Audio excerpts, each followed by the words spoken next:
Mela, kif wedkom nhar l-erba' li għadda fit-tmiem il-programm l-intervista dakinhar ħallejna l-ispazju lill-mistednin tagħna, illum ħanitkellem jiena. Dan il-video ser nitkellem fuq dawk li huma l-aspettattivi illi għandi jien għall-istaġun 2021.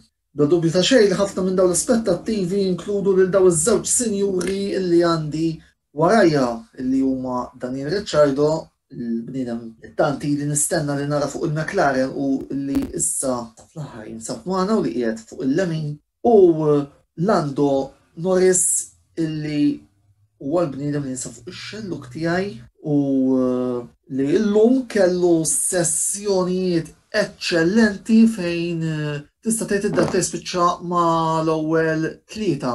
Niġu xi fid-domanda x'qed nistenna mill-McLaren fl-2021. Qabel xejn ejja nkunu ċari aħna il-ġlieda tagħna minkejja r-riżultati pożittivi li kellna llum mhijiex mal-Mercedes u mar-Red Bull. Aħna r-rivali tagħna huma u qed ngħidha fl-ordni li l-iktar qed jinkwitawni.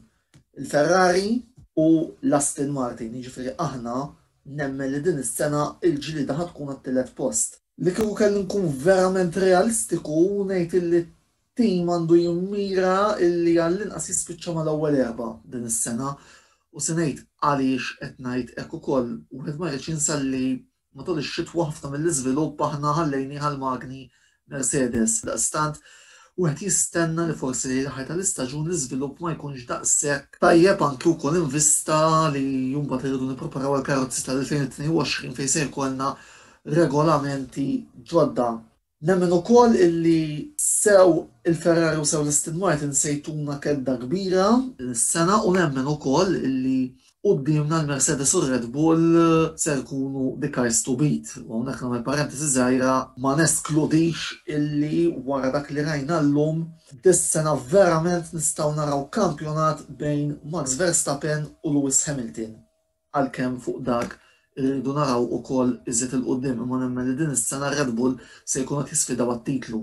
Jiena naħseb illi bħala karozza mqegħdin għamilna ħafna titjib anke grazzi għal diversi invenzjonijiet bħal diffusers, eccetera, ma ejja ngħidu hekk. Il-kelma eżatt bl-Ingliż hija li I'm quietly confident about my chances of seeing McLaren finishing in the top 4 fil-kampjon tal-kostrutturi. Idealment nżommu t-tielet imma ejja ma narawx kbir u nżommu saqajna mal-art. Li żgur huwa però illi din is-sena għandna 23 tellieqa u għalmenu qed nistenna li nirbħu tiġrija. U din ssir biss jekk tiġi xi off day lill-Mercedes u lir-Red Bull rridu nkunu aħna dis-sena u mhux ħadd ieħor li japprofitta. U hawnhekk ippermettuli nuża terminu issa bit-Taljan Monza u speċjalment it-tieni tellieqa tal-Baħrejn tas-sena li għaddiet gridano ancora vendetta. Ma nistawx naffordjaw li jiġi bħas-sena l-oħra. Illi jiġi ċans u ma naħtfuħx jew minħabba xi pudina strateġika jew minħabba affarijiet oħrajn. Jiena nemmen illi f'dawn iż-żewġ sewwieqa għandna żewġ sewwieqa li verament fl-aħħar jistgħu jaqtaw l-aċċ tar-rebħ li t-tim għandu. Speċjalment Ricciardo li nafu li jekk jiġi ċans li jaqbeż ser jieħdu. Lando min-naħa l-oħra nistenna li din is-sena appart li jaħdem ħafna ma' Daniel illi jitgħallem minant l-Awstraljan. Daniel Ricciardo huwa sewwieq illi m'għandu bżonn bl-introduzzjoni, għandu l-esperjenza, rebbieħ, ħa pole positions. Iż-żgħir għandu ħafna xi jitgħallem mill-Awstraljan din is-sena. Għaliex nemmen illi hu ġa qed juri ħafna titjib Lando, ma nemmen li b'Ricciardo miegħu u jekk jitgħallem minn għandu kapaċi jsir ukoll sewwieq komplut. Ovvjament la qed nistenna r-rebħ qed nistenna il-podi imma again jiddependi kemm se nirnexxielna napprofittaw meta jiġu l-opportunitajiet. Issa, niġu fuq dawk li nqis bħala l-akbar avversarji tiegħi għall-gwerra tat-tielet post. Bir-rispett kollu lil parti tal-Aston Martin, imma naħseb li għadhom ftit lura mill qed nara. Tim li qed jinkwitana ħafna u li nemmen li se jtina sfida kbira din is-sena ser tkun il-Ferrari. Għandhom line-up tajjeb ħafna ta' sewwieqa Charles Leclerc u Carlos Sainz u tajt ngħidu ukoll huma żewġ sewwieqa illi kittihom karrakka kapaċi jagħmlulek il-mirakli. Rajnija s-sena l-oħra b'Leclerc, rajnija ma' Sainz meta kien ma' Toro Rosso u anke magħna li rnexxielu ukoll iġib riżultati rispettabbli li wasluna għal riżultati li ġibna r-raba' u t-tielet fl-aħħar żewġ staġuni, walli il-kapaċità tas-sewwieqa biżżejjed biex lili tini dik it-twissija biex noqgħod attent mill-Ferrari. Tim ieħor li anke mill-rajt illum jista' jkun ta' xewka f'din il-gwerra wara l-Alfa Tauri.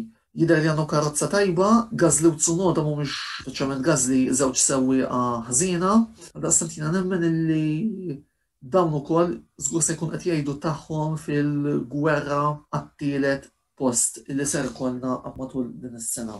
Żewġ affarijiet illi nnutajt diġà minn dawn l-ewwel żewġ sessjonijiet huma kemm l-Alpin qegħdin lura u fil-fattant qegħdin lura saħansitra anke Alonso, rejna ħafna l-isfel.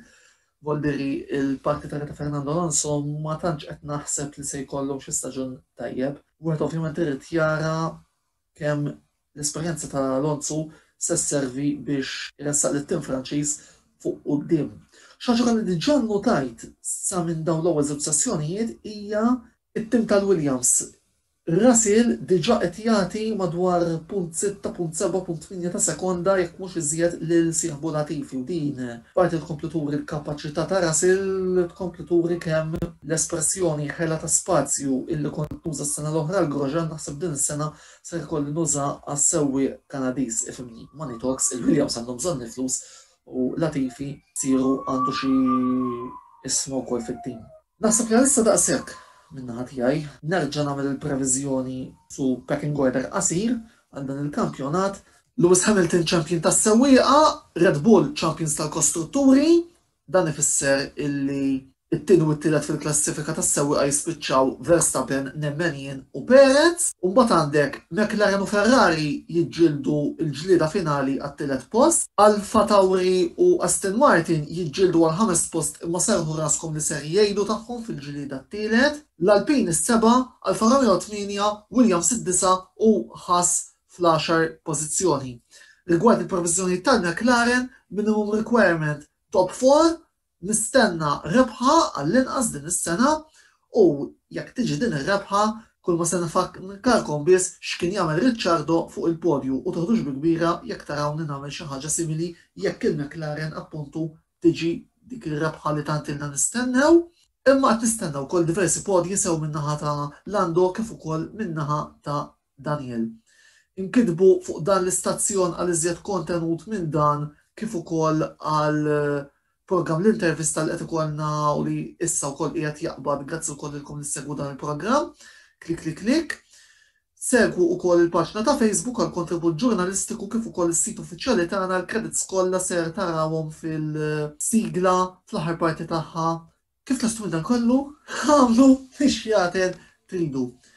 Il-kumplament tas-serata tajba u nitkellmu nhar it-tnejn li ġej fis-seba' meta ikollna il-video ta' analiżi għal Grand Prix tal-Bahrejn, ovvjament dan se jkun irrikordjat ftit mumenti wara t-tiġrija imma ser joħroġ bil-kumdita kollha it-tnejn.